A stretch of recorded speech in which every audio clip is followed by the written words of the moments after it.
Well, here we are with another video, and I'm taking a look at the other Sencut guy that I got in. This one doesn't even actually say there, but it started with an S. Or a C. No, it started with a C. Citius or Citius or something like that. So, yeah, we will take a look at that in a second. First of all, this parking blade, I did clean it up a little bit. Hey, these are actually brass instead of just corroded battery terminals, so that's nice. And yeah, you can see it probably rubbed a little bit there because it's not fully center, but yeah, it did clean up quite nicely. There is a little bit of pitting going on there, but hey, what are you gonna do for 20 bucks, huh? Yeah, you can see it is just a little bit off, and that's why it's rubbing there. And because of that, it also has basically just a little tiny bit of blade play. Anyway, that's not what this video is. This is what this video is. Taking a look at this guy. Alright, looks like this one's in red. Or burgundy, I believe. So yeah, we got the silica gel packet. Tasty snacks. And well, here we go. We got that same deep carry pocket clip with the flush screws. Love that. Same back spacers. Fairly thin blade stock. There you go. This guy is actually a bit smaller than I was anticipating. But that's cool. It's got, a large pull. Hey, that was pretty darn easy. And hey, nice. I do like to see a stone wash or a working finish. Makes me happy because, you can use the knife a little bit more without worrying that looking at cardboard the wrong way is going to give it scratches all up. It still will, but it'll look nice doing it. So. And a little lanyard hole here on the end. That's nice. It's just through the liners. They completely clipped away the G10 there for that. So that's interesting. Yeah, it's got a flipper tab as well. Yeah, the action's nice. It's nowhere near drop or even wiggle shut, but that's certainly possible to be probably altered a little further by taking it apart, which is it's kind of what I want to do right now. I just want to see what's inside this thing and makes it tick. Feels like T6 on the pocket screws, or the pocket clip screws. Taking things apart hasn't really changed for me. Like, I used to do that with all of my stuff as a kid, all my toys and whatnot, and it's just kind of come across to this hobby too. I like to see what's inside things and what makes them tick. Yeah, that feels like it's T8. It is indeed T8. Come on out there, bud. And then we got the pivot, which feels like it's got a little bit of Loctite. Yeah, maybe a smidge. But yeah, we're gonna open that up. Cool. You just got the standard mineral oil kind of stuff that comes on most of these blades. This one's a little bit less important than the other one, as this one's in 9CR18 MOV rather than D2. But hey, certainly helps with keeping things from getting rusty. I love this sumbitch. Alright, where's my little spudgeroonie? There we are.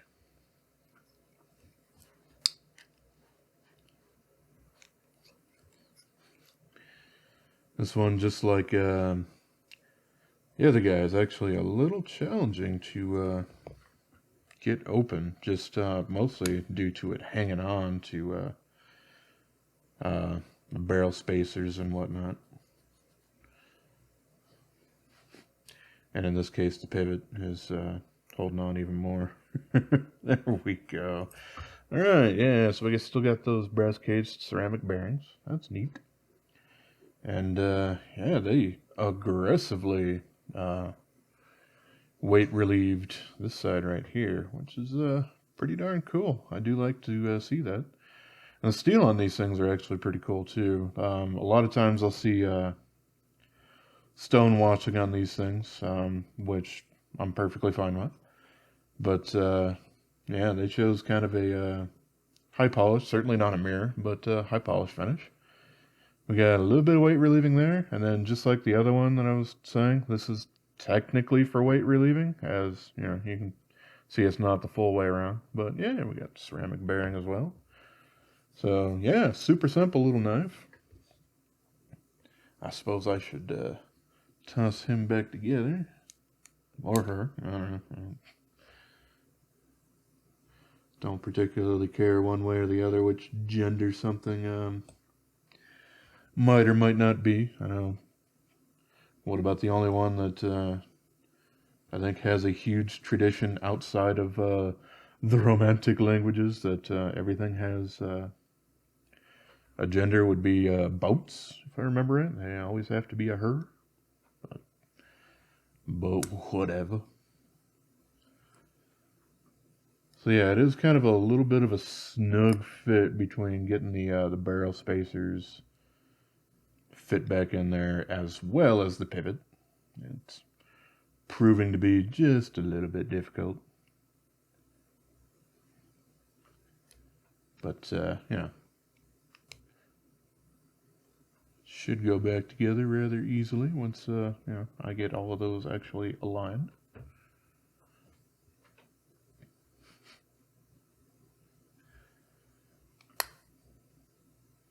A little bit like so.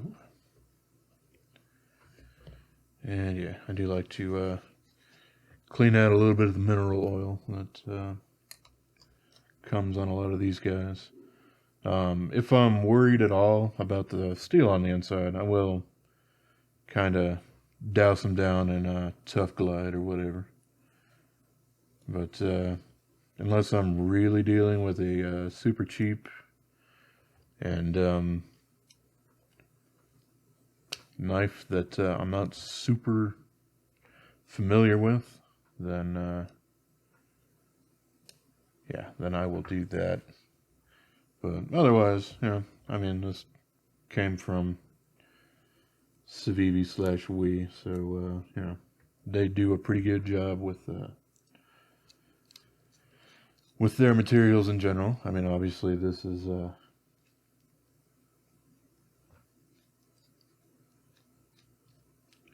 made to a less expensive extent, but yeah, that's perfectly cool. As you can see, I'm putting this together and it's just not going together. So that's fun.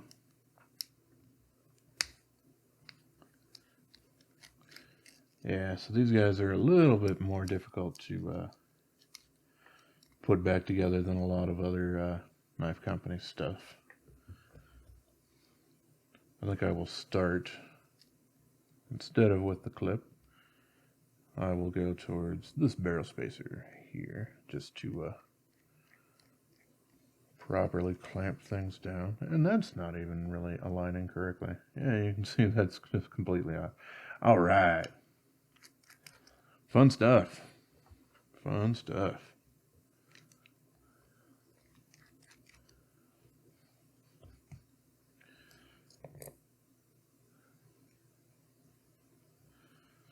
So yeah, at this point, I want to give it a little squeeze.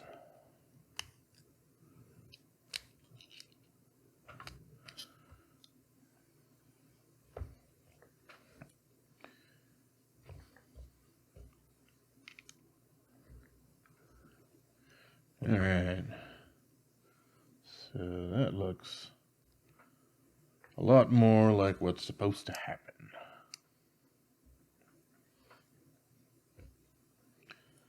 So let's try reassembling this guy one more time. This is also a little bit of a test for this new microphone cover thing here that I got. I've been using foam before, and it's picking up a whole lot of breath that it was a little too much, I think. So I picked up a what they call a dead cat, which maybe at one point were made out of cats. I don't know. I doubt it. But in this day and age, they're all made out of synthetic, but they do look like faux fur. So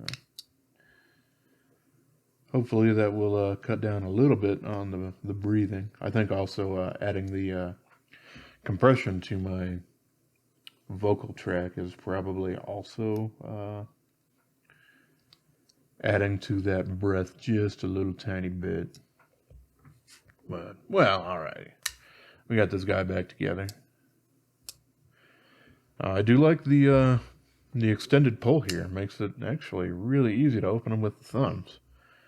It's something you do have to be careful with. It's not, one of those, just flick it and go like a Spyderco kind of things. You really have to keep your thumb on it the whole way around. Otherwise, you could easily throw the knife out of your hand that way. But yeah, it's quite comfortable. It's not the most ergonomically fantastic thing in the world, but for kind of a slimmer design, it actually reminds me of some of the newer Civivis. I don't quite remember the name of it, but the slip joint that they have that's also comes like this, and also has a Tanto version, which a non-locking Tanto to me makes literally no sense, and or just kind of dangerous due to what those knife tips are designed to do, and you really don't want to do that with a non-locking knife. But I guess some people do, just like, once they wear out this tip, then hey, I got another tip over here. So yeah, in those cases, I guess it makes sense. Yeah, I mean, the action on it's quite nice. Obviously, like I said, it's small. It's basically like a 3.5, 3 3/4 kind of knife. The pocket clip on this one does sit just a little bit uncomfortably for me. A little bit more than the Actium that I took a look at a few days ago. But yeah, it's pretty interesting. It does that thing that, like I've probably said quite a few times now. The blade stop is in the blade itself rather than the liners, and they cut away a lot of that to force the pivot forward a little bit more, so you get better blade to handle ratio. But that also, yeah, you can just straight up see the ball bearings right there, which means any kind of detritus or cardboard dust or whatever else you might be cutting on it will immediately come into that thing. And so you'll probably be kind of brushing or taking this thing apart to clean it a little bit more frequently than you would with one that's fully enclosed there. See if I can't, yeah, the detent's a little too soft to, try and do that middle finger flick. But hey, it's got the flipper tab on it too.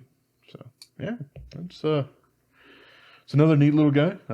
Like I said with the last one, I do kind of think that they're looking to compete with the Gonzo kind of FH series knives that are right around the same price point, give or take a few dollars here and there depending on the model. But they seem to be doing a pretty good job. These ones actually have a little bit of contouring on them, which is probably why it was about the same price as the other one. Yet the other one was a little bit larger and had D2 and had a black coated blade, but it was absolutely no milling going on. So in that way, it was quite a bit like a paramilitary 2, which is just dim slabs of G10. So yeah, it's not a very large knife. Yeah, like here it is against the PM2. And, well, the PM2 is larger, and that doesn't usually bode well for my hands. And it probably won't bode very well against a whole lot of the other knives that I usually use for comparison, but I can compare it to the 940, and hey, we got basically around the same amount of usable blade on that thing.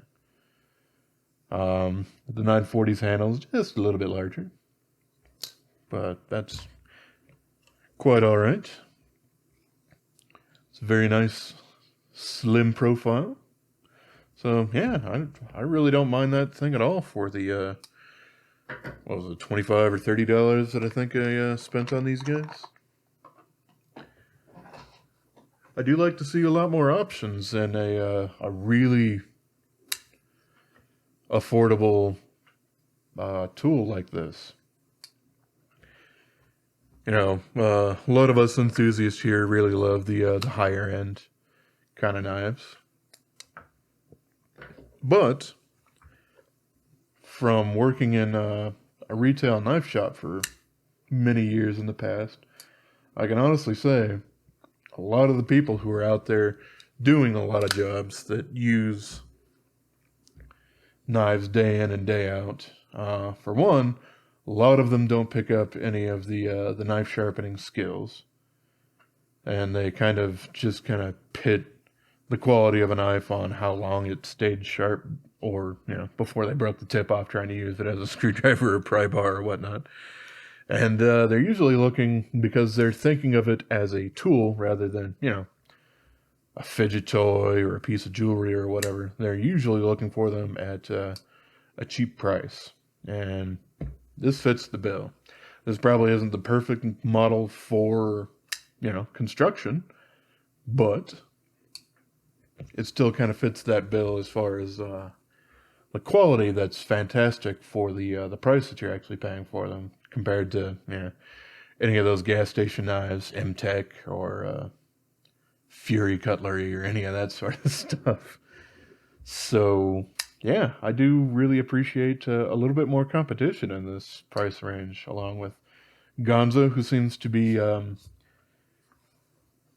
of the first and foremost in the amount of places that you can purchase them. But there's also some other knives kind of around in that price range, like a Y-Start, I think, which, that's a good question, I guess, but maybe not the best name for a company. I don't know. But yeah, I do like competition. It makes things better.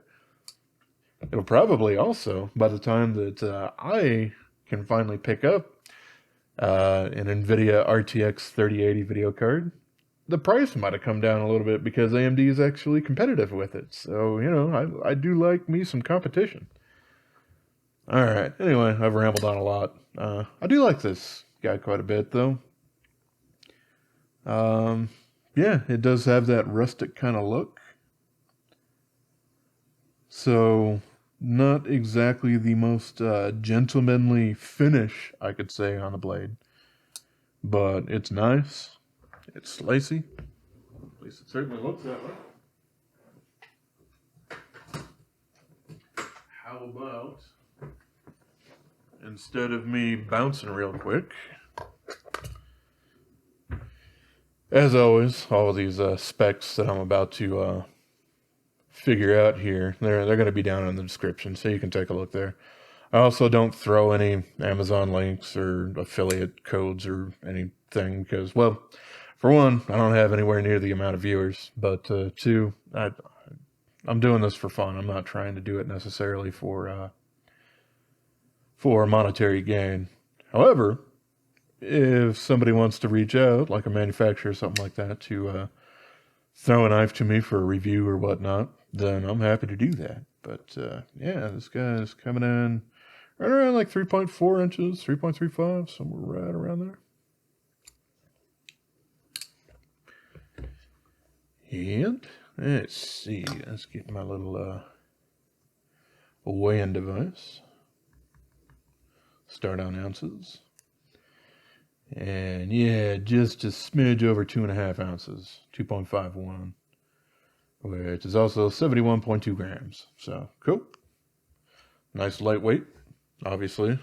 You could tell that pretty easily by the amount of skeletonization that went on that handle there. And the last thing that I generally like to do is check blade stock thickness, which I usually do in millimeters. Oh, yeah. It basically looks like 3. So, yeah, 3mm blade, which is nice and slicey, compared to, I don't know, some thick boy like this. It's, yeah, you can see it's still got a bit of girth, but, you know, it's not excessive like this. This knife really does seem like something more you'd throw in a toolbox. But yeah, all right. Well, I'm out of things to really talk about with this guy, so I'm gonna go ahead and play around with him a little bit more and try and cut some stuff and see if I get any more ergonomic complaints or you know, blade deficiencies or anything like that. But until then, I've been Jerry. This is a Sencut, and y'all have yourself a wonderful rest of your day, yo.